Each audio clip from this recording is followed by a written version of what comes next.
পৃথিৱীৰ আটাইতকৈ ৰহস্যময় ঠাই থকা দেশ বুলি ক'লে আমাৰ ভাৰতবৰ্ষৰ নাম পোনপ্ৰথমে আহে। আৰু ভাৰতবৰ্ষৰ আমাৰ অসমত এনেকুৱা এখন ঠাই আছে যি আজিও বৈজ্ঞানিকসকলৰ বাবে ৰহস্য আৰু পৰ্যটকৰ বাবে আকৰ্ষণৰ কেন্দ্ৰবিন্দু। আৰু সেই ঠাইখনৰ নাম হৈছে জাতিংগা। দক্ষিণ অসমৰ ডিমা হাছাও জিলাত এই জাতিংগা ঠাইডোখৰ অৱস্থিত। জাতিংগা গাঁওখনত ছেপ্টেম্বৰ আৰু অক্টোবৰ মাহত বহু চৰায়ে একেলগে আত্মহত্যা কৰে আৰু গোটেই পৃথিৱীৰ ভিতৰত জাতিংগাতে এই আচৰিত ঘটনা ঘটিত হয় আৰু এই ঘটনা আজিও ৰহস্য হৈয়ে আছে। ছেপ্টেম্বৰ আৰু অক্টোবৰ মাহৰ এন্ধাৰ ৰাতি জাতিংগাৰ পক্ষীবোৰে আত্মহত্যা কৰে আৰু আপুনি জানি আচৰিত হ'ব যে চৰাইবোৰে আত্মহত্যা কৰে সন্ধিয়া 7 বজাৰ পৰা নিশা 10 বজাৰ ভিতৰত।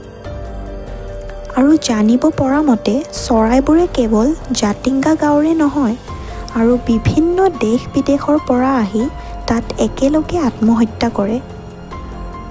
আৰু তাত বসবাস কৰা বহু লোকে এই ঘটনাৰ কাৰণ কোৱা মতে তাত অদৃশ্য শক্তি আছে যি ছেপ্টেম্বৰ আৰু অক্টোবৰ মাহত অধিক শক্তিশালী হৈ যায়। সেইবাবে তাত চৰাইবোৰৰ মৃত্যু হয়।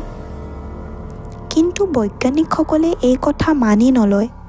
তেওঁলোকৰ মতে তাত যিবোৰ চৰাইৰ মৃত্যু হয় তাৰে কাৰণ হৈছে তাৰে বতাহ।